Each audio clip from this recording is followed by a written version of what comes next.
முதலில் டாப் 3 தலைப்புச் செய்திகளை பார்ப்போம். கேரளாவில் 30க்கும் மேற்பட்ட பேருந்துகள் கேரள போக்குவரத்து துறையால் சிறைபிடிக்கப்பட்டதால் அம்மாநிலத்திற்கு ஆம்னி பேருந்துகள் இயக்கப்படாது என தமிழக ஆம்னி பேருந்து சங்கம் தெரிவித்துள்ளதால் பரபரப்பான சூழல் நிலவுகிறது.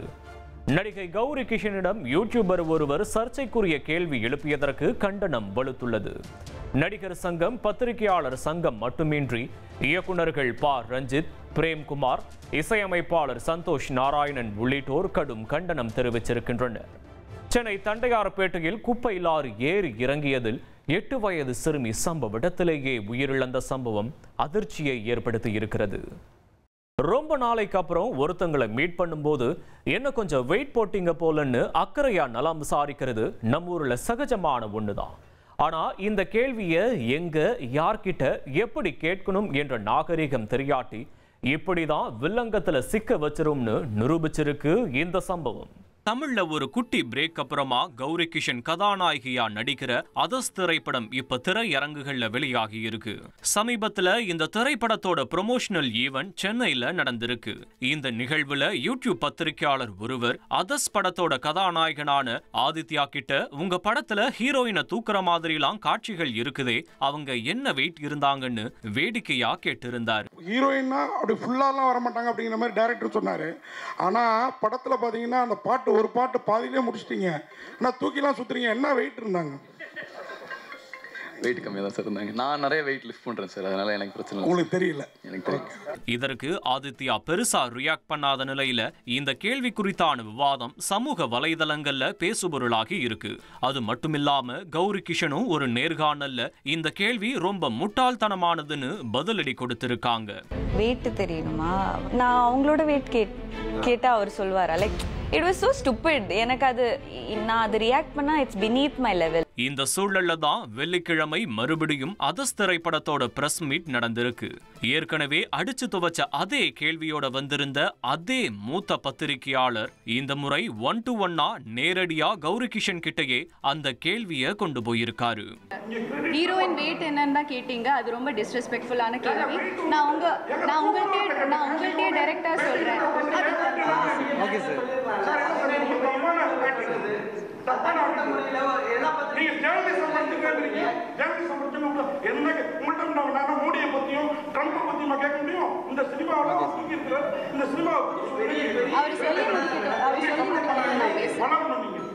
அவர் சொல்லி முடிக்கட்டும், நான் பேசுறேன். சொல்லாமா? நீங்களும் சொல்லிட்டீங்களா? ஆமா, அன்னைக்கே சொல்ல வேண்டிய விஷயத்தை சரி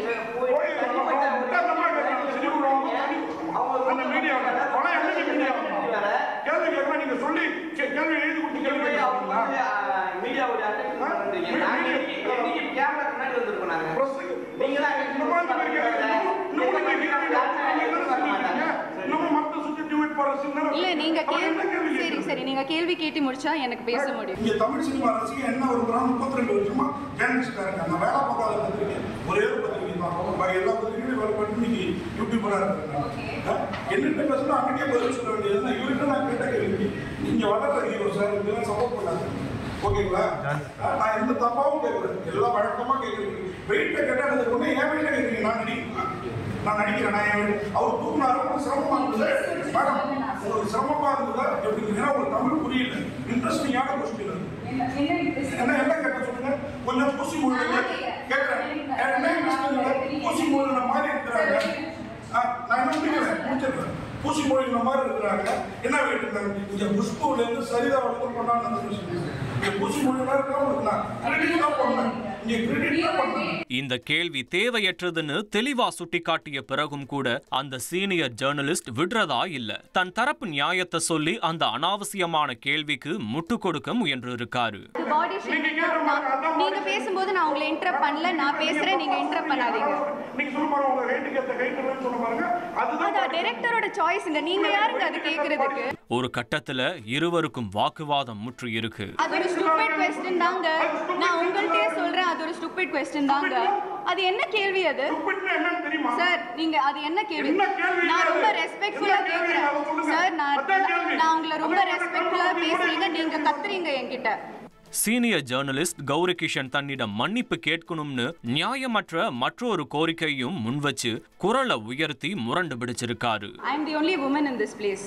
இப்படி கத்துறாரு இவ்ளோ there's no woman here. I am being targeted just because I am a woman. நீங்க ஒரு பொம்பளை அந்த பேசிக் ரெஸ்பெக்ட் காமிக்காம என்ன வெச்சு கத்துறீங்க நீங்க. ஆமா அப்புறம் அப்படி ஒரு கேள்வி கேட்டா நான் அன்னைக்கு ஒன்னும் சொல்லல சார் அன்னைக்கு நான் ஒன்னும் சொல்லல. நான் உங்களை ரெஸ்பெக்ட் பண்ணேன். சரி அது நான் அந்த கேள்வி ப்ராசஸ் பண்றதுக்கே அந்த டைம் எடுத்தது. அதனால தான் அன்னைக்கு நான் ஒன்னும் சொல்லல. ஆனா என்ன அது மென்டல் ஹெல்த் சார் நான் சொல்றேன், டோன்ட் இன்டரப்ட் மீ. நான் சொல்றது every woman has a different body type. என்னோட பிரச்சனை உங்களுக்கு எப்படி தெரியும்? எனக்கு ஹார்மோனல் பிரச்சனை இருக்கு. எனக்கு சார் அது என்ன பத்தி கேட்டா சொன்னா எனக்கு ஒரு ஒபினியன் இருக்காதா? ஆமா அதுக்கு நான் 0 சைஸ்ல இருக்கணுமா? அந்த அரங்கத்துல சுற்றி மீசை தாடியெல்லாம் வச்சிருந்த பல ஆண்கள் இருந்தபோதும் கூட தனி ஒரு மனுஷியா ஃபைட் பண்ண கௌரி கிஷன் அந்த so called senior journalist nose cut பண்ற மாதிரியே பதிலடி கொடுத்திருக்காங்க. தப்புதான் சார், நீங்க பாடி ஷேம் தான் பண்ணீங்க, அது தப்புதான். Like I would like to take this opportunity. இல்ல நான் மன்னிப்புலாம் கேட்க மாட்டீங்க. ஹலோ சார், நீங்க தான் மன்னிப்பு கேட்கணும். சார் நீங்க you are not doing as a favor. Okay, நாங்க ஒரு படம் பண்ணிருக்கோம்.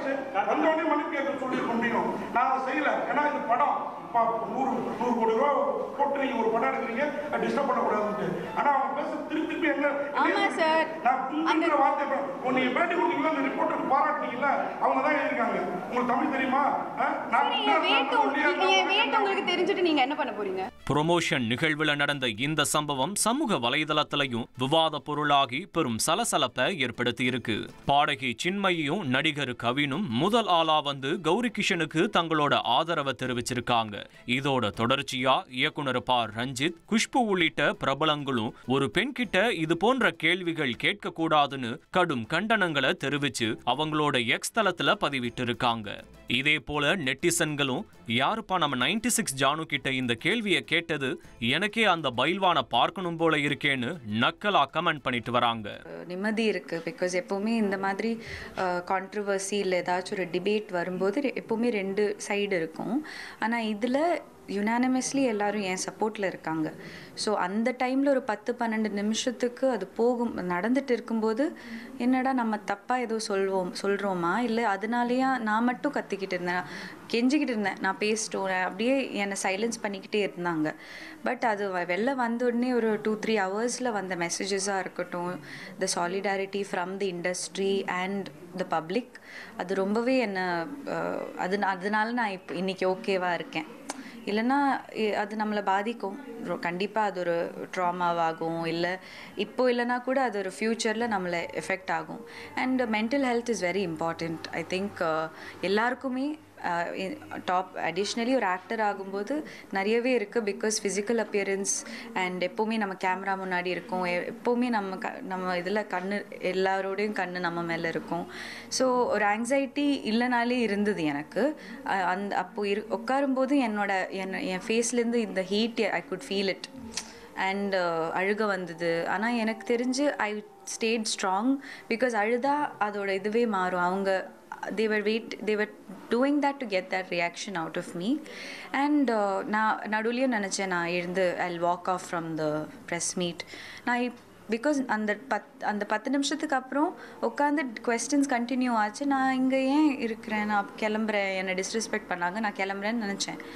But the film is why we are here. படம் இன்னைக்கு ரிலீஸ் ஆகுது. So I said okay, I don't want to take anything personally. இந்த சூழல்ல நடிகர் சங்கமும் கௌரி கிஷன் கிட்ட எடை குறித்து கேள்வி கேட்ட யூடியூப் பத்திரிகையாளரை வன்மையா கண்டிச்சிருக்காங்க. நேற்று ஒரு இண்டிவிஜுவல் தப்பான ஒரு கேள்வி கேட்டுருக்காங்க. ஸோ என்னோட சப்போர்ட் என்றைக்குமே கௌரிக்கு தான் இருக்கும், என்ன தான் நான் சைலண்ட்டாக இருந்தாலும் off screen and on screen. And I'd like to apologize publicly. I've already apologized to Gauri before.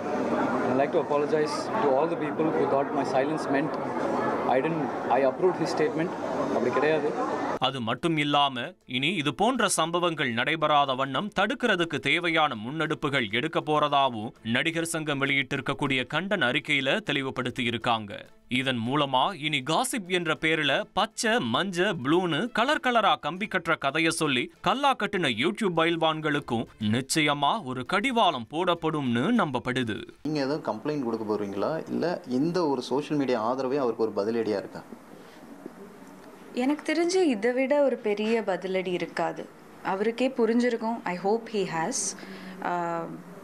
இப்போ எனக்கு மன்னிப்போ அதெல்லாம் ஐ டோன்ட் எக்ஸ்பெக்ட். பிகாஸ் நான் அது எனக்கு ரியாக்ட் பண்ணது நான் ரியாக்ட் பண்ணி முடிச்சிட்டேன்.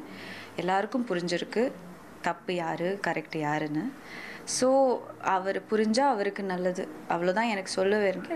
இப்போ ஆக்ஷன் எடுக்கணுமா, இப்படி ஒரு அனதர் ஆக்ட்ரஸுக்கு இன்னும் நடந்தால் மேபி ஒரு லீகல் கம்ப்ளைண்ட்டோ இல்லை நடிகர் சங்கத்திலேயோ இல்லை இந்த சேனல்ஸோட ஒரு லீடர்ஷிப் இருக்காங்க அது. ஸோ அப்படி எடுக்கணும்னு கொஞ்சம் கூட கைடன்ஸ் தேவை. எப்படின்னு பார்க்கலாம். கடலூர் மாவட்டம் பன்ருட்டி அருகே மதுபோதை தலைக்கேறிய நிலையில் கால் மேல் கால் போட்டு சாலையில் படுத்துக்கொண்டு அட்ராசிட்டி செய்த போதை ஆசாமியால் பரபரப்பு ஏற்பட்டது.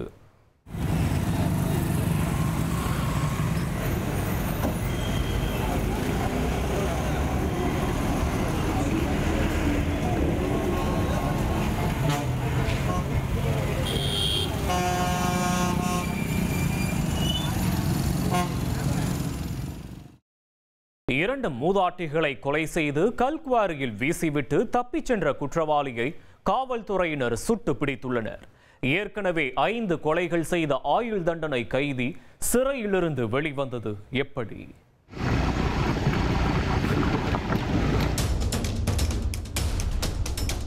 இரட்டை கொலை வழக்கில் கடந்த 4 நாட்களாக தேடப்பட்டு வந்த குற்றவாளியை காவல்துறையினர் வெள்ளிக்கிழமை அதிகாலையில் சுற்றி வளைத்துள்ளனர். அப்போது அந்த கொலைகாரன் மறைத்து வைத்திருந்த கத்தியால் எஸ்ஐயின் கையில் தாக்கியுள்ளார்.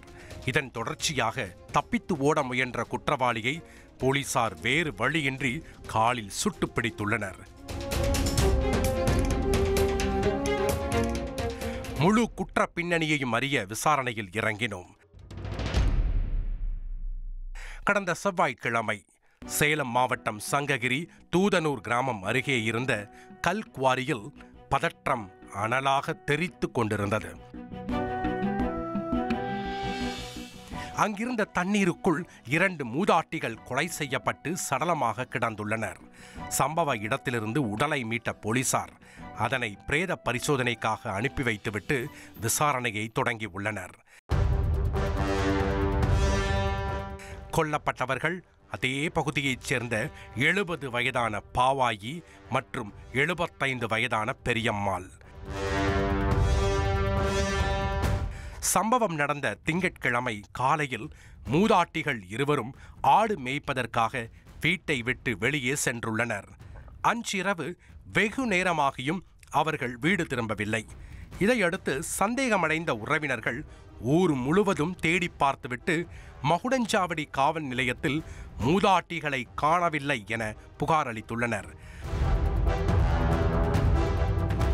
இந்த சம்பவம் தொடர்பாக வழக்கு பதிவு செய்து போலீசார் தீவிர விசாரணை மேற்கொண்டு வந்த நிலையில்தான் மூதாட்டிகள் இருவரும் மறுநாள் கல் குவாரியிலிருந்து சடலமாக மீட்கப்பட்டிருக்கிறார்கள்.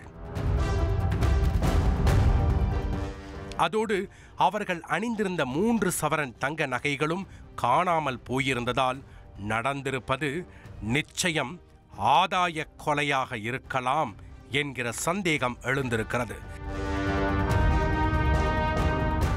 போலீசாரின் முதற்கட்ட விசாரணையில் அதே பகுதியில் நிலத்தை குத்தகைக்கு எடுத்து விவசாயம் செய்து வந்த ஐயனார் மீது அனைவரின் சந்தேக பார்வையும் திரும்பி உள்ளது. காரணம், சேலம் மாவட்டம் ஓமலூரை பூர்வீகமாக கொண்ட ஐயனார் மீது ஏற்கனவே 5 கொலை வழக்குகள் இருந்துள்ளது. இதையடுத்து ஐயனாரை விசாரிக்க முயன்ற போது அவர் தலைமறைவாகி இருப்பது தெரியவர போலீசாரின் சந்தேகம் வலுவடைந்துள்ளன. உடனடியாக மகுடஞ்சாவடி காவல் ஆய்வாளர் செந்தில்குமார் தலைமையில் குற்றவாளியை பிடிப்பதற்காக தனிப்படைகள் அமைத்த போலீசார் தேடுதல் வேட்டையை தொடங்கியுள்ளனர். கடந்த 3 நாட்களாக இரவு பகலாக ஐயனாரை தேடி வந்த நிலையில் வெள்ளிக்கிழமை அதிகாலையில் காவல்துறையினருக்கு குற்றவாளி சங்ககிரி மலையடிவார பகுதியில் பதுங்கியிருப்பதாக ரகசிய தகவல் கிடைத்துள்ளது. உடனடியாக இன்ஸ்பெக்டர் செந்தில்குமார், எஸ்ஐ கண்ணன், தலைமை காவலர்கள் அழகுமுத்து மற்றும் கார்த்திகேயன் ஆகியோர் ஒருக்காமலை பகுதியில் பதுங்கியிருந்த ஐயனாரை சுற்றி வளைத்துள்ளனர். அப்போது ஐயனார் மறைத்து வைத்திருந்த கத்தியால் எஸ்ஐ கண்ணனின் வலது கையில் வெட்டியிருக்கிறார். இதன் தொடர்ச்சியாக தப்பித்து ஓட முயன்ற குற்றவாளியை இன்ஸ்பெக்டர் செந்தில்குமார் காலில் சுட்டு பிடித்துள்ளார். காயமடைந்த எஸ்ஐ கண்ணனையும் காலில் குண்டடிப்பட்ட குற்றவாளி ஐயனாரையும் சங்ககிரி அரசு மருத்துவமனையில் அனுமதித்துள்ளனர். அதன் பிறகு மேல் சிகிச்சைக்காக ஐயனாரை மட்டும் சேலம் அரசு மருத்துவமனைக்கு மாற்றியிருக்கிறார்கள். கொலையாளி ஐயனார் மீது ஏற்கனவே 5 கொலை வழக்குகள் இருந்ததால் அவருக்கு 2004ஆம் ஆண்டு நீதிமன்றமே ஆயுள் தண்டனை வழங்கியிருக்கிறது.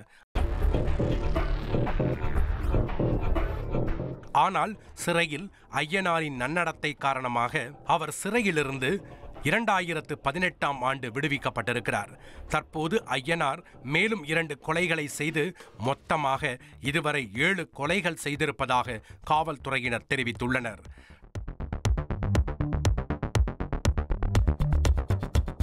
நடந்த சம்பவத்தில் காயமடைந்த எஸ்ஐ கண்ணனை காவல்துறை உயரதிகாரிகள் நேரில் சந்தித்து நலம் விசாரித்துள்ளனர். இந்த முறையாவது இந்த 7 கொலை ஐயனாருக்கு பிணையில் வெளிவராதபடி கடும் தண்டனை வழங்க வேண்டுமென பாதிக்கப்பட்ட குடும்பத்தினர்கள் வலியுறுத்தியுள்ளனர்.